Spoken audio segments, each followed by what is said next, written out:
നാം ഓരോരുത്തരും എന്തെല്ലാം ആവശ്യങ്ങൾക്ക് വേണ്ടിയാണ് ഭഗവാനോട് പ്രാർത്ഥിക്കുന്നത് അല്ലേ? നല്ല ആരോഗ്യം ഉണ്ടാവാനും, എന്തെങ്കിലും അസുഖങ്ങളുണ്ടെങ്കിൽ അത് മാറാനും, നമ്മളുടെ കുടുംബാംഗങ്ങളുടെയും സുഹൃത്തുക്കളുടെയും ഒക്കെ ഒരു ഉന്നതിക്ക് വേണ്ടിയും, അവരുടെയൊക്കെ നല്ല ഭാവിക്ക് വേണ്ടിയും, ദീർഘായുസ്സിന് വേണ്ടിയും, പിന്നെ എന്തെങ്കിലും മത്സര പരീക്ഷകളുണ്ടെങ്കിൽ വിജയിക്കുവാനും, ജോലി നേടാനും, ഇപ്പോഴുള്ള ജോലിയിൽ നിന്ന് നല്ല ജോലിയിലേക്ക് പ്രവേശിക്കാനും ഒക്കെ നമ്മൾ നല്ല രീതിയിൽ പ്രാർത്ഥിക്കാറുണ്ട് അല്ലേ? ഓരോരുത്തർക്കും ഓരോ കാരണങ്ങളാണ് പ്രാർത്ഥിക്കാനുള്ളത്. ഈ പ്രാർത്ഥനകളൊക്കെ ഭഗവാൻ കേൾക്കുന്നുണ്ടോ?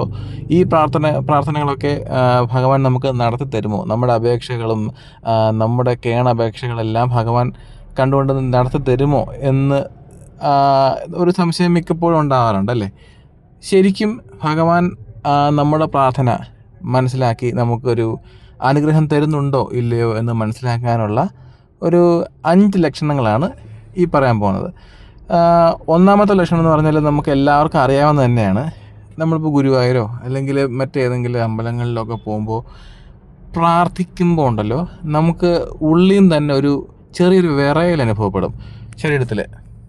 ആ വിറയലിൻ്റെ കൂടെ തന്നെ നമ്മുടെ കണ്ണ് താനെ നിറയും, കരയുന്നത് പോലെ. ശരിക്കും കരയുക തന്നെയാണ്. നമ്മുടെ ദുഃഖങ്ങളും വിഷമങ്ങളും എല്ലാം ഭഗവാനോട് പറയുമ്പോൾ നമ്മൾ കരഞ്ഞു പോകും അല്ലേ? ഈ 2 ലക്ഷണങ്ങളാണ് ഏറ്റവും ഇമ്പോർട്ടൻ്റ് ആയിട്ടുള്ളത്. ഒരുപാട് പേർക്ക് ആ ലക്ഷണങ്ങൾ കിട്ടിയിട്ടുള്ളതായിട്ട് അനുഭവം പലരും പറഞ്ഞിട്ടുമുണ്ട്. മൂന്നാമത്തെ ലക്ഷണം എന്ന് പറഞ്ഞാൽ അത് വലിയ തിരക്കുള്ള അമ്പലങ്ങളിൽ നമുക്കത് കാണാൻ സാധിക്കാറില്ല. പക്ഷെ നമ്മുടെ വീടിനടുത്തൊക്കെയുള്ള അമ്പലങ്ങളിലൊക്കെ ചില നമ്മൾ ചിലപ്പോൾ നമ്മൾ ഒറ്റയ്ക്കായിരിക്കും തൊഴുന്നത്. പോറ്റിയും നമ്മൾ മാത്രമേ കാണുള്ളൂ.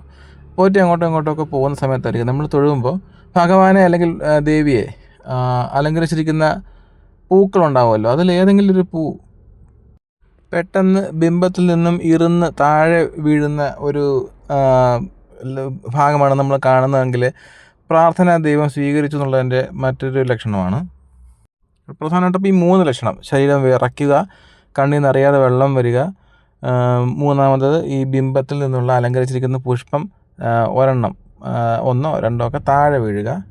പിന്നെ നമ്മൾ പ്രാർത്ഥിച്ച് തീർന്ന ഉടനെ അമ്പലത്തിൽ മണിയോ വെടിശബ്ദമോ കേൾക്കുകയാണെങ്കിൽ അതും മറ്റൊരു ലക്ഷണമാണ്. പിന്നെ നമുക്ക് ഉള്ളിൽ നിന്ന് തോന്നുന്ന ഒരു സംഭവമാണ്, നമ്മൾ പ്രാർത്ഥിച്ച് കഴിഞ്ഞിട്ട് ഭഗവാന്റെ അല്ലെങ്കിൽ ആ പ്രതിഷ്ഠയുടെ മുഖത്തേക്ക് നോക്കുമ്പോൾ ഒരു ചിരി ഉള്ളതായിട്ട് നമുക്ക് ഫീൽ ചെയ്യും ചില പ്രത്യേക സാഹചര്യങ്ങളിൽ. അങ്ങനെ ആർക്കെങ്കിലും തോന്നിയിട്ടുണ്ടോ? എനിക്ക് തോന്നിയിട്ടുണ്ട്, ഒരുപാട് തവണ തോന്നിയിട്ടുണ്ട്.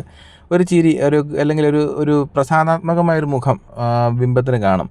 അപ്പോൾ അങ്ങനെ ഇത്രയൊക്കെയാണ് മെയിനായിട്ട് എനിക്കും പിന്നെ ഭക്തരായ എൻ്റെ ഫ്രണ്ട്സും പറഞ്ഞു കേട്ടിട്ടുള്ളതിൽ വെച്ചിട്ട് നമ്മുടെ പ്രാർത്ഥന ഭഗവാൻ കേൾക്കുന്നുണ്ട്, അത് നടത്തി കിട്ടും എന്ന് തോന്നുന്ന കുറച്ച് ലക്ഷണങ്ങൾ.